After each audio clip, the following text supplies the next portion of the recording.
ఉన్న అధికారాన్ని అడ్డం పెట్టుకొని అధికారాల ద్వారా ప్రతిపక్ష పార్టీని ఏదైతే వైఎస్ఆర్సీపీ పార్టీ నాయకుల్ని కేసులు పెట్టే విధంగా 10,000 ఓట్లు జరగాల్సిన పోలింగ్లో వందల మంది మీద బైండ్ ఓవర్ కేసులు పెట్టి రేపు ఎన్నికల్లో వీళ్ళెవరూ కూడా పార్టిసిపేట్ చేయకుండా, అంటే ఎన్నికల్లో బూత్ ఏజెంట్లుగా కావచ్చు, పార్టిసిపేట్ చేయకుండా వాళ్ళని బయటికి రానివ్వకుండా చేసే విధంగా అరాచకంగా చేస్తున్న కార్యక్రమాలు మనం చూస్తున్నాం. గత వారం రోజుల నుంచి చూసుకుంటే కనుక పులివెందులు అనేది ఒక ప్రశాంతమైన వాతావరణంలో స్వర్గీయ వైఎస్ రాజశేఖర రెడ్డి గారి దగ్గర నుంచి ఈరోజు జగన్మోహన్ రెడ్డి గారి వరకు కూడా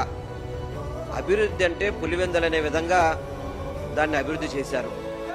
అటువంటి పులివెందుల్లో చంద్రబాబు నాయుడికి, తెలుగుదేశం పార్టీకి ఎక్కడ కూడా స్థావరం లేదని తెలిసి